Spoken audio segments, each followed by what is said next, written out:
Hi friends, welcome to our channel. ఈ రోజు notification చాలా మంచి నోటిఫికేషన్. ఈ వీడియోని ఎక్కడ స్కిప్ చేయకుండా వీడియోని ఎండ్ వరకు చూడండి.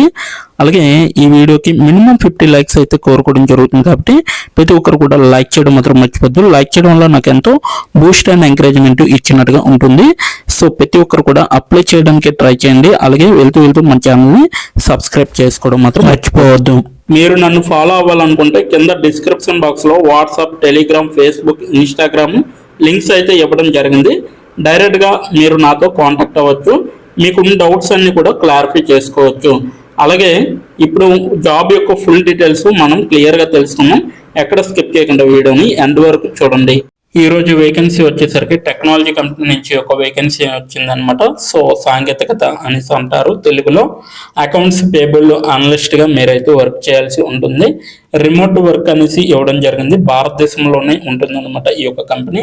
3 గంటల క్రితం ఈ యొక్క వేకెన్సీ అనేది తిరిగి పోస్ట్ చేయబడింది అనేసి చెప్పడం జరుగుతుంది. 100 మందికి పైగా ఇప్పటి వరకు దరఖాస్తు పైన క్లిక్ చేసి అప్లై చేసుకోవడం అనేది కూడా జరిగిందనమాట. ఈ యొక్క వేకెన్సీ లింక్డ్ఇన్ ద్వారా మనకైతే వేకెన్సీ అనేది రావడం జరిగింది. రిమోట్ అనేసి ఇవ్వడం జరిగింది. ఫుల్ టైం వర్క్ అనమాట. ఎలా అప్లై చేయాలో ఇక్కడ మీరైతే ఈజీగా తెలుసుకోవచ్చు అనమాట. ఎలా అప్లై చేయాలనేది కూడా నేనైతే వివరించడం జరిగింది. మీ ప్రొఫైల్ మరియు రెజ్యూమ్ ఈ ఉద్యోగానికి ఎలా సరిపోతాయి అనేసి చెప్పడం జరుగుతుంది. సో ఈ ఉద్యోగానికి తగ్గట్టుగా మీరైతే ఒక అప్డేట్ రెజ్యూమ్ అనేది తయారు చేసుకోవాలి. నేను ఈ ఉద్యోగానికి తగిన వాడినా లేదా అనేది కూడా మీరు చెక్ చేసుకొని అప్లై చేసుకోవాలి. అలాగే ఈ ఉద్యోగం కోసం నన్ను నేను ఎలా ఉత్తమంగా తీర్చిదిద్దుకోగలను అనేది కూడా ఆలోచించి మీరైతే అప్లై చేసుకోవాలని వీళ్ళైతే చెప్పడం జరుగుతుంది. మీరు సంప్రదించవలసిన వ్యక్తులు చూసుకుంటే గోపిక మటూరి గారు అనమాట.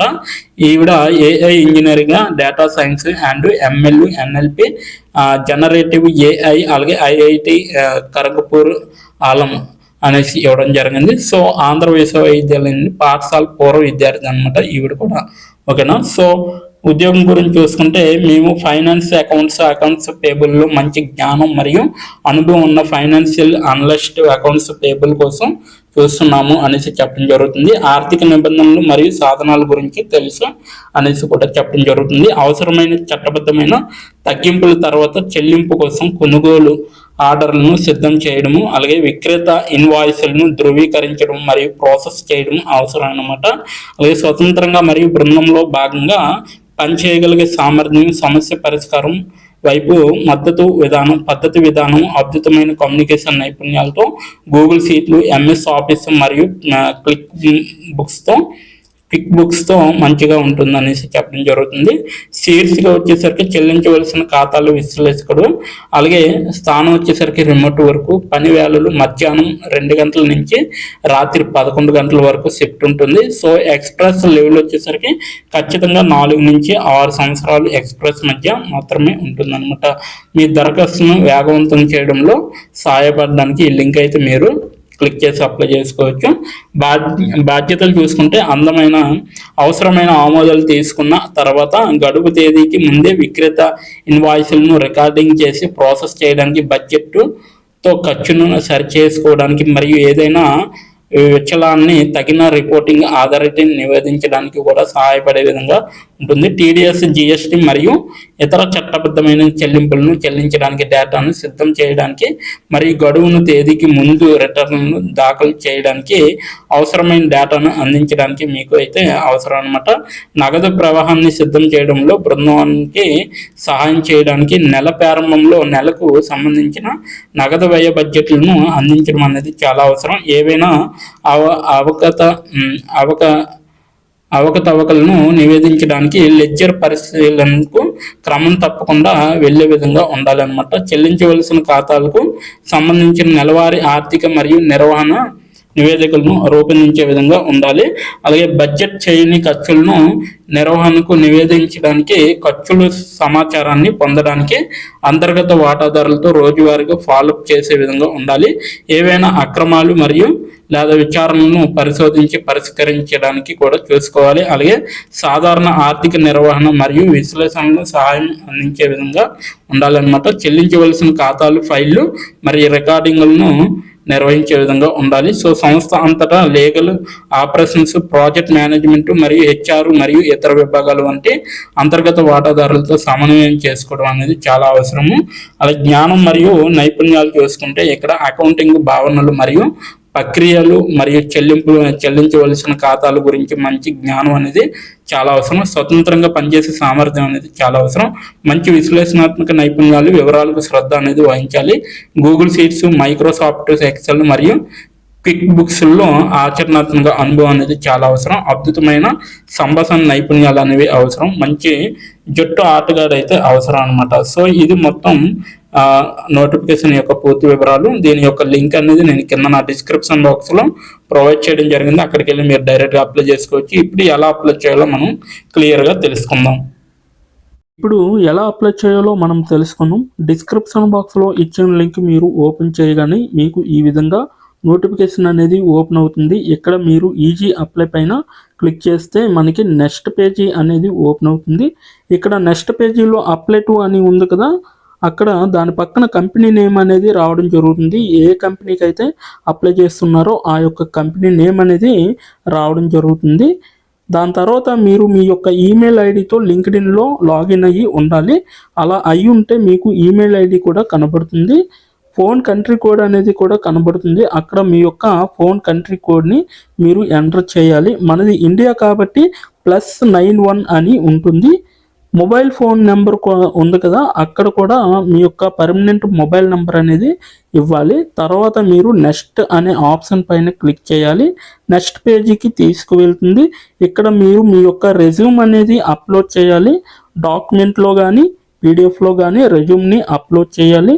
మినిమం రెజ్యూమ్ అనేది 2 MBలో ఉండాలి. అప్లోడ్ చేశాక నెక్స్ట్ అనే ఆప్షన్ పైన క్లిక్ చేయాలి.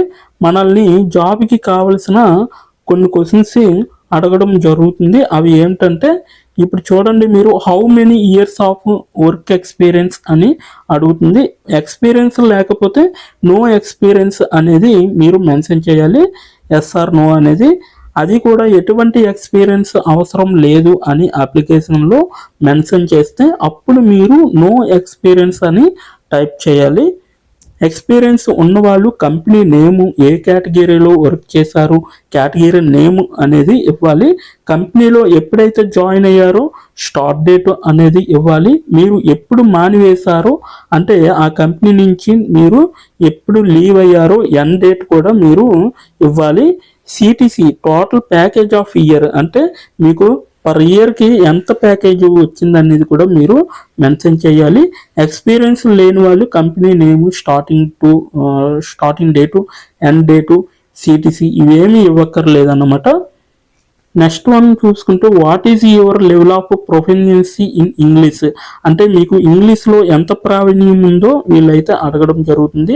ఎక్సలెంట్ అయితే ఎక్సలెంట్, గుడ్ అయితే గుడ్, యావరేజ్ అయితే యావరేజ్, బిలో యావరేజ్ అయితే బిలో యావరేజ్, ఇలా ఇచ్చిన పాయింట్స్లో ఏవో ఒక ఆప్షన్ని మీరు సెలెక్ట్ చేసుకొని మీరైతే అక్కడ మెన్షన్ చేయాలి.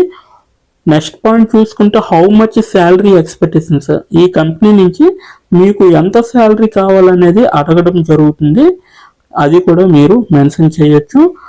నెక్స్ట్ పాయింట్ చూసుకుంటే how did you see this job అంటే మీరు ఈ జాబ్ని ఎక్కడి నుంచి చూసారో అని అడగడం జరిగింది. సో మీరు యూట్యూబ్ అయితే యూట్యూబ్, ఫేస్బుక్ అయితే ఫేస్బుక్, ఇన్స్టాగ్రామ్ అయితే ఇన్స్టాగ్రాము, లింక్డ్ఇన్ అయితే లింక్డ్ఇన్, నౌకరీ అయితే నౌకరీ. సో ఈ 4 అంటే ఈ 5 రకాలలో మీరు ఎక్కడి నుంచి అయితే ఈ యొక్క జాబ్ పోస్టింగ్ని చూసారో సో అది మీరు మెన్షన్ చేయాలి. నెక్స్ట్ వన్ వచ్చేసరికి మీకు బ్రీఫ్ యువర్ సెల్ఫ్ ఇంట్రడక్షన్ అని ఉంటుంది. అక్కడ మీరు ఒక 5 or 10 లైన్స్ మీకోసం మీరు రాస్తే సరిపోతుందన్నమాట. ఫైనల్గా మీరు సబ్మిట్ యువర్ అప్లికేషన్ ఆప్షన్ పైన క్లిక్ చేస్తే మీ అప్లికేషన్ అనేది కంపెనీ వాళ్ళకి చేరుతుంది. మీ రెజ్యూమ్ని చూసి అలాగే మీ స్కిల్స్ని చూసి మీ డీటెయిల్స్ అన్నీ చూసి డైరెక్ట్గా మిమ్మల్ని కాంటాక్ట్ అవ్వడం అనేది జరుగుతుంది. లేదా మీరిచ్చిన ఈమెయిల్కి ఇంటర్వ్యూ మెయిల్ పంపడం జరుగుతుందన్నమాట. అలాగే మీరు ఎప్పటికప్పుడు మీ యొక్క ఈమెయిల్ని చెక్ చేసుకోవాలి. సో ఇదన్నమాట మొత్తం అప్లై చేయవలసిన ప్రాసెస్. నోటిఫికేషన్ పూర్తి డీటెయిల్స్ చూస్తారు కదా, ఇంకెందుకు ఆలస్యం, వెంటనే అప్లై చేసుకోండి. ప్రతి ఒక్కరు కూడా ఈ నోటిఫికేషన్కి అప్లై చేసుకుంటారని కోరుకుంటున్నాను. ఇప్పటి వరకు ఈ వీడియోని చూసిన ప్రతి ఒక్కరికి చాలా థ్యాంక్స్ ఫర్ వాచింగ్.